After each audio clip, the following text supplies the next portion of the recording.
बोल गणेश भगवान की जय। बोलो अत प्रदोष व्रत कथा प्रारंभ।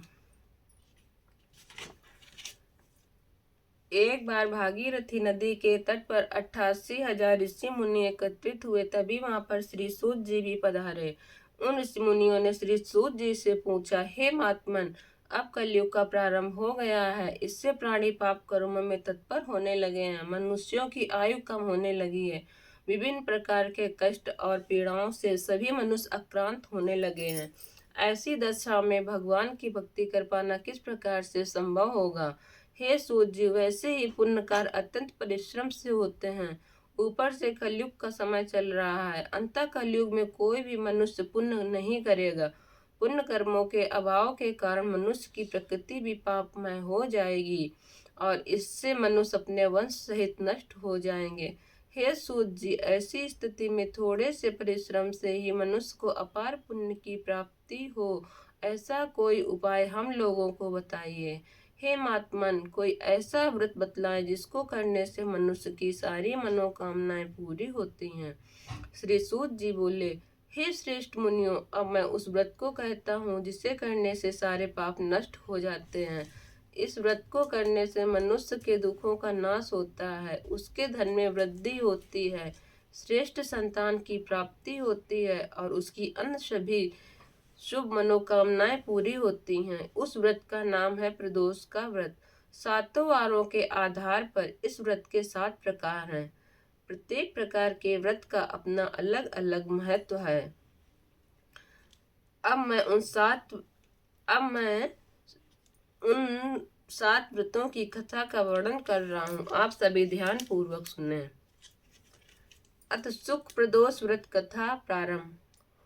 शुक्रवार को जब प्रदोष हो तब इस व्रत को करने से सौभाग्य और स्त्री सुख की प्राप्ति होती है।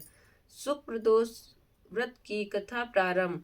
प्राचीन काल की बात है। एक नगर में 3 मित्र रहते थे। उनमें से एक राजकुमार था, दूसरा ब्राह्मण पुत्र था और तीसरा किसी सेठ का पुत्र था। उन तीनों मित्रों का विवाह हो चुका था। राजकुमार और ब्राह्मण पुत्र का गौना भी हो चुका था, लेकिन सेठ के पुत्र का गौना अभी नहीं हुआ था।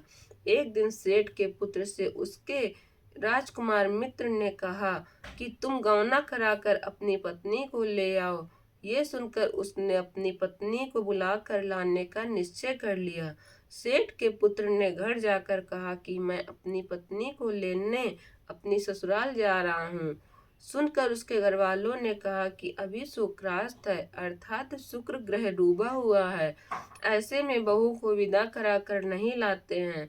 जब शुक्रोदय उदय हो जाए तब ले आना। लेकिन वह नहीं माना और अपनी पत्नी को लेने अपनी ससुराल चला गया। ससुराल में जाकर जब उसने कहा कि वह अपनी पत्नी को विदा कराने आया है, तो उसके ससुराल वालों ने भी उसे समझाया कि अभी शुक्रास्त है, जब शुक्रोदय हो जाए तब ले जाना। लेकिन वह नहीं माना।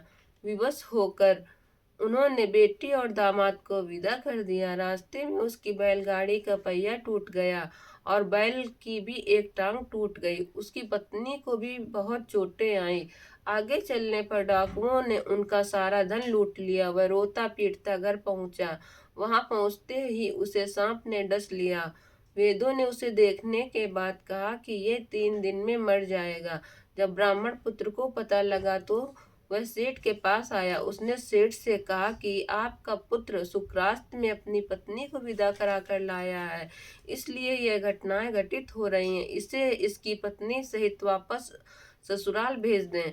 वहां पर ये दोनों सुख प्रदोष का व्रत करें। फिर शुक्रोदय होने पर ही ये अपनी पत्नी को विदा करा कर लाए, तभी ये दोनों सुख से रह पाएंगे। उस ब्राह्मण पुत्र की बात मानकर सेठ ने अपने पुत्र को वापस उसके ससुराल भेज दिया। वहां पहुंचकर सेठ के पुत्र ने अपनी पत्नी सहित सुख प्रदोष का व्रत किया। इससे सेठ के पुत्र का जहर उतर गया। फिर शुक्रोदय होने पर सेठ का पुत्र अपनी पत्नी को विदा कराकर अपने घर ले आया। अब वह सुखपूर्वक रहने लगा। बोलो शंकर भगवान की जय। बोल पार्वती माता की जय। गणेश महाराज की जय। बोल कार्तिकेय भगवान की जय। बोल शिव परिवार की जय।